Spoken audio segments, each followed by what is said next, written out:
Welcome back to the Seeing Red MMA podcast here. My name is Dustin, going over UFC Vegas 75, and wow, what a fight it was.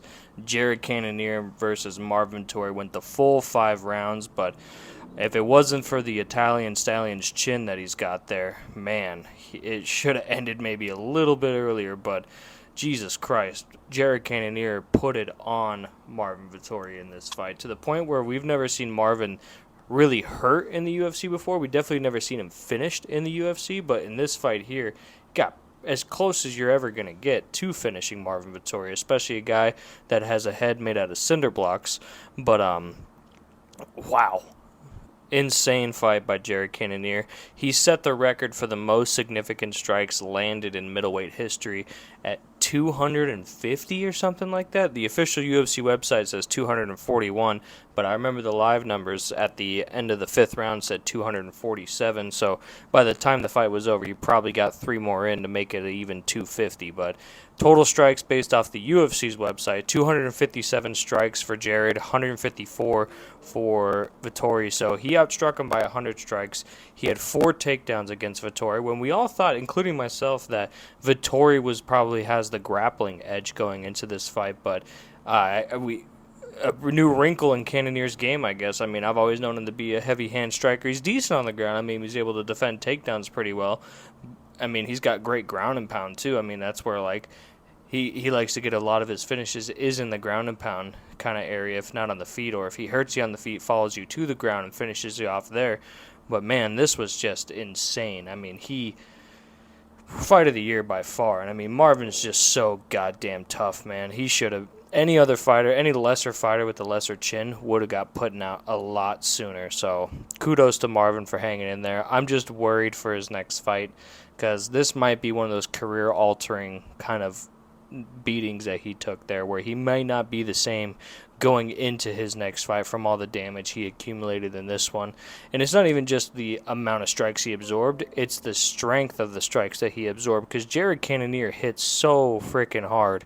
I mean, he's arguably the hardest hitting middleweight now that Pereira has moved up to 205. But, man, I mean, who do you give Cannonier next? I mean, the only person ahead of him right now is it even Duplessis? Because he just beat number 3. So it's Whitaker is definitely like number 1. You got Adesanya. I guess you give him the loser of Whitaker and Duplessis. And then winner of that gets the title shot after Izzy fights the winner of Duplessis and Rob. I don't know, but man, that was insane. I mean, kudos to Jared Cannonier. I'm a fan. I mean, AZ guy, so met him a few times. Super nice dude as well, too. But, man, that was insane. That was nuts. But, yeah, enough of that fight there because... Jeez, I feel like that's going to be the fight that most people are going to be talking about. But there's also some other fights that went down.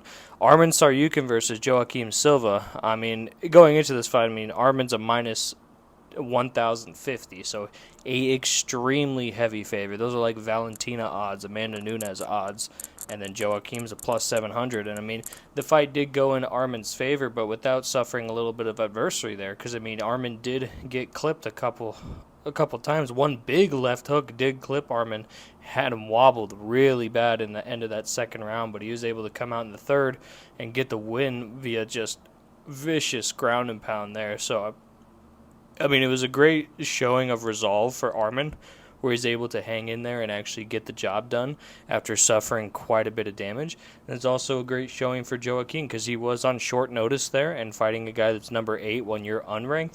Going out there, at least being able to put hands on him and wobble him a little bit. Not only does it show that, I mean, he's a legit threat when you're in the octagon with him, but I mean, hey, he's not too bad himself. I know he's a little bit older, a little bit longer in the tooth, but the guy can thump. Big win for Arman. I like to see him get paired up against a guy like Beneil Dariush, something along those lines, maybe even Fiziev. If we can't get Dariush, I say we get Fiziev, but I feel like Dariush is a little bit better stylistic matchup. I think it's a little bit more fun of a fight. I think if he fights a guy like Fiziev, he's just going to take him down and make it kind of boring, but Dariush at least has the style of fighting where it's at least going to be fun to watch while also being highly contested on the ground and on the feet. Fight before that, Armen Petrosyan took on Christian Leroy Duncan, and Christian Leroy Duncan is the Telegraph King. throwing wheel kicks and all these weird karate kicks and turning and just showing his back to Petrosian at the end of the first round, just doing some weird shit in there that didn't really help his case as far as getting the win there. So, I mean, I definitely had Petrosian winning. I mean, it was somewhat close there, but I feel like Petrosian was focusing on the boxing a little too much upstairs. I mean, he was trying to throw some body punches, some body kicks, but, I mean, when he started to throw in the left head kick going up top from ducking and bringing it up, I mean, there was definitely some openings that could have benefited him there and possibly could have even caught Duncan earlier in the fight where he didn't have to deal with this bullshit going into that later rounds. But good win for Arman. He definitely needed it there because, I mean, like we know, he hasn't had the 100% best run in the UFC as of yet. But, yeah, good fight for him. Pat Sabatini absolutely steamrolled versus Lucas Almeida. Got him to tap in the the second round? Yeah, second round, about 2 minutes in. I mean, Pat Sabatini, I know he's coming off of a decently long layoff as well, too. So the fact that he's able to get that kind of finish there, definitely something that he needed to kind of get established back into the mix there. And, I mean, Lucas Almeida, I mean, a lot of people, I mean, he's got some heavy hands. I mean, it's another guy who can thump, but when it came to the ground game, Pat Sabatini was just that much better and just really good on the ground. So, good win for him. Now, this is the fight that I was looking forward to, and, man, he delivered. Manuel Torres knocks out Nicholas Mota with as we call a hellbow in the first round.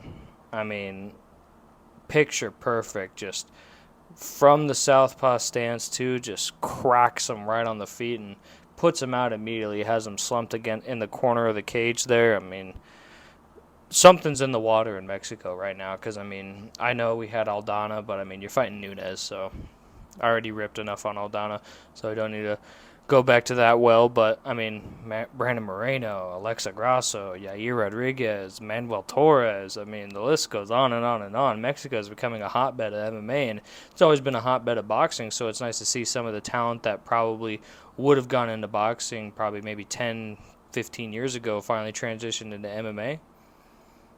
It's nice to see because pretty much all the people that are coming out of Mexico, they all thump, dude. They all hit so fucking hard. I mean, Brandon Moreno being 125 and catching Figgy. I mean, Aldana's got some knockouts. We all know Yair can thump too. Grasso's more of a ground specialist as well, but, man, I don't know. I don't know if they're drinking Modelo's in the back before they fight to get the fighting spirit in them or what's going on, but damn. I'm big on Mexico right now, and people that know me personally, they've known that for a while, but yeah, big on Mexico. They're doing some shit out there. Nicholas Dalby, surprisingly enough, gets a unanimous decision over Muslim Salikov. I mean, with Muslim Salikov in that first round there, he was winning on the feet there, pushing the pace, and then Dalby hits him with this beautiful head kick right over the top of the shoulder and hits him right in the back of the head and wobbles him and then makes Muslim kind of shoot for the takedowns there and kind of start the grappling exchanges because he was like, oh shit, this guy just hit me with the head kick. That's not good. I need to get my bearings under me and get going. But good win for Nicholas Dalby. I say he's probably out of Denmark the most successful fighter that we have out of Denmark. I mean, he's been in the UFC for ages now. Oh, this fight made me feel gross. Jimmy Flick versus Alessandro Costa. God, Jimmy Flick shouldn't have been in there. I know he came out of retirement. Now he's 0-2 since coming out of retirement. Costa beat the shit out of this poor man. Oh, and I know like Jimmy Flick's dad was in attendance too. Is not something I wanted to see there. I mean, like the third or fourth leg kick in the first round, he already had him switching stances and kind of being tender on that. Couldn't generate any power, and Costa just had his way with him. I mean, Costa's good too. I know he does have that knockout loss against Albazi, but still, I mean, shouldn't have been in there. I mean, Jimmy Flick, if you're 0-2 coming out of retirement, you probably should just stay retired, man, because that was hard to watch. It was just, it's like a boy amongst men, honestly. Probably Jimmy Flick's older. I don't know their ages, but Costa beat the piss out of him. On to the next one. Kyung Hyo Kang versus Christian Quiones. Quinones got subbed in the first round after getting dropped. I mean, he did tag Kang going forward, but just got really overzealous there, got way too aggressive, and then just got clipped clean and then followed to the ground and choked out. So good win for Kang. I know he's got a lot of submissions on his record, but now we know he's got hands too. Now, this is a fight everybody's been talking about since it happened today. Carlos Hernandez versus Denise Bandar. It was a very high-paced fight. I mean, these guys were throwing fast and heavy, and it's flyweight, so they got a lot of energy as well, too. But both of them, Carlos was getting the better of the exchanges as well, too, and having better footwork, getting able to move in and out a lot better as well. But then Bandar, was it the first or second round, whatever the case is, but intentionally throws a knee to a grounded opponent and hits him right in the head, but they go to the replay because it was right at the end of the second round or something like that, and they determined that it slid off the shoulder and then hit the head, so they were not going to take a point. Regardless of that, it was intentional, and it hit the head. Even though it didn't damage Carlos there, I mean, he wasn't trying to play it off like Aljo, where he's, oh, it hurts so bad, I'm concussed, blah, blah, blah. No, he wasn't doing any of that. But still, I mean, it's an intentional grounded strike. I mean, even though he apologized after, he put his hands up like, oh, shit, I just fucked up. I mean, regardless of that, you still threw a knee to a grounded opponent there. I mean, there's got to be some sort of repercussions for that because of how intentional it was, regardless of the damage that it caused and what stopped it first. But following that, with 2 seconds left in the third round, Carlos gets a slam KO, knocks him out, and then follows it up with elbows, to very aggressive elbows, too. That was a nasty, violent finish that he had there. But then they look at the replay, and they determine that when he slammed it, it was forehead to forehead, and the head clash is what knocked out Bandar. So they didn't rule it a KO win for Carlos. They ruled a unanimous decision for Carlos, when it definitely should have been a KO. I'm glad they didn't rob him and give it to Bandar, because Bandar never got that point taken away. But, I mean, the man was out. He was unconscious. He was on the ground getting elbowed in the face, completely out, bleeding out of his orifices. I don't know how that's not a KO. I guess they want to call it, they want to get specific after they fucked up with the grounded opponents. Like, okay, anything else that happens in this fight, we're gonna make sure that we do it by the book. And then they're like, gotta do it by the book, and it ends up not going in Hernandez's way. Even though he still gets the win, though, he doesn't get the knockout win. I mean, I say you still give him a $50K bonus for that, because that was nasty. That was a nasty, nasty ground and pound finish there. Blida, Fernandez, don't care. Dan Argueta versus Ronnie Lawrence, that was a weird one, too, because it was overturned after the fact, so Dan Argueta immediately went for the takedowns there, grinding on him. There was a couple of good scrambles in that mix as well, too, but Argueta ended up getting a mounted guillotine, and it looked like Ronnie was about to tap for a second. He had his hand hovering over his back, and it looked like he was about to tap, and then Keith Peterson just decides to grab his hand to make sure he's awake, and then in grabbing his hand, recoils it back and slaps the back of Dan Argueta's back, which makes it look like a tap, but the tap was caused by Keith Peterson pulling on the hand, so then Keith Peterson calls off the fight and says, hey, you tapped. But Ronnie looks up at him and is like, I'm awake, I'm fine, like, I did not tap. They go to the instant replay, overturned. It's a majority, or it's not even a majority draw, it's just a draw, because Keith Peterson royally fucked up that fight. Royally fucked up Ronnie Lawrence. I mean, Ronnie Lawrence wasn't in a good spot there, but I mean, based off the scrambles that was going on earlier in the fight, and it was ended in the first round as well, too. So, I mean, a lot happened within the first 2 minutes and 20 seconds of that fight, but based off the scrambles, there was definitely a chance that Ronnie could have gotten out of it and could have maybe done something, and who knows how the rest of the fight could have went, but that's just super unfortunate, because, I mean, you go through a whole training camp, you fly out to Vegas, glove up, go in there, and your fight ends because of a ref interferes like that. That ain't right. That ain't cool. I don't fuck with that. Keith Peterson, as Dominic Cruz would say, you absolutely suck. Fuck you, Keith Peterson. But opening up the fight, or opening up the card, better said, was a really good fight versus Zach Ponga versus Modestus Bukowskis. I mean, Medeskis was definitely getting the better of the exchanges, but then Paunga just was blitzing him with these just really long and powerful combinations, almost like running at him and still tagging him. And, I mean, there was damage in those punches that he was landing there, but, I mean, Bukowskis was able to stay more calculated at the end of the day and get the unanimous decision. I mean, it was a pretty competitive fight, I would say. I mean, I would still give the decision to Bukowskis. I think the right guy won, but at the end of the day, I mean, it was definitely one of those fights where I was like, God damn, all right, I guess we're just running. But that was pretty much your entire card here. I mean, the story of this card, though, is Jared Cannonier is very good. I think we've kind of slept on Jared Cannonier over the years. I know he's gotten a title shot. He's knocked out the likes of Derek Brunson, Jack Hermanson, things like that. Lost to Whitaker. Everybody loses to Whitaker unless your name's Adesanya. But this performance here, I mean, it's kind of hard to deny Jared Cannonier and how good he really is, how he's able to put the pace on guys. I mean, he's got really good footwork without even trying, really. I mean, he kind of just walks forward and is laser focused and is able to slip punches. And, I mean, one thing I do want to note is that he did get tagged in the beginning of the round there. The very first round, comes out southpaw and immediately gets tagged and wobbled. And then after that, he was like, cool, no more southpaw. Every time he did go back to southpaw, that's when Vettori was getting the better of the exchanges.